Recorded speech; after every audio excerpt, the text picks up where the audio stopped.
Ma grand-mère disait, quand on buvait de la chicorée, on boit du café de guerre.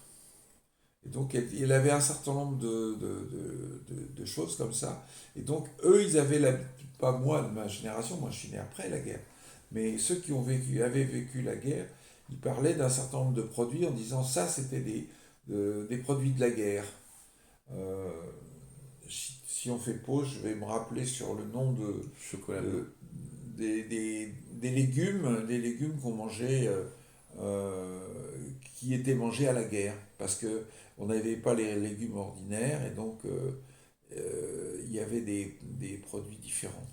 Topinambour. Topinambour, rutabaga, voilà, topinambour, rutabaga, etc.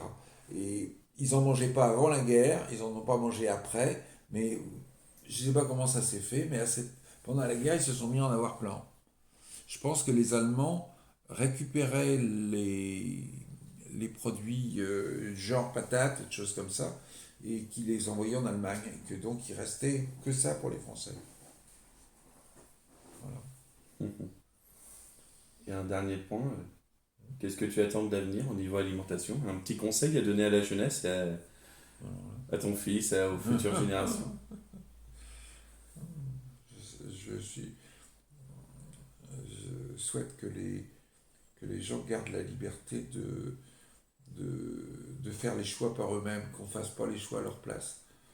Et donc, en connaissance de cause, c'est-à-dire être capable de connaître différentes choses et de choisir. Que ça ne soit pas choisi à cause du fric, c'est-à-dire que dans la gamme de ce qu'on gagne, on soit obligé de manger telle ou telle chose, mais qu'on ait la possibilité de varier.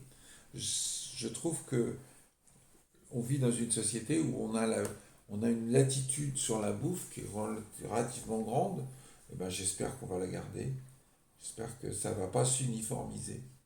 L'origine de la cuisine que tu favorises, que tu adores, que tu préfères, l'origine des plats que tu favorises. Moi, Cuisine j'aime bien la japonaise. variété, donc je m'adapte.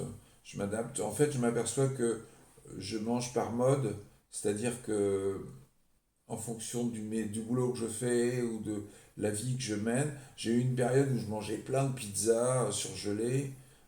J'ai eu une période où je mangeais des surgelés, des escalopes panées. Et voilà, et puis une période où je mangeais des galettes, etc. Et les choses, au bout d'un certain temps, t'en as marre, tu passes à autre chose. Et après, tu les retrouves par clin d'œil, c'est-à-dire que tu te dis, tiens, je vais me remanger un truc que j'ai pas mangé depuis 20 ans, c'est rigolo. Et tu en manges un comme ça, c'est un clin d'œil que tu te fais à toi-même, en se disant, c'est bizarre que j'en ai mangé tant. Un mot de la fin. J'ai pas faim, justement. On se fait en chinois? Voilà. Merci.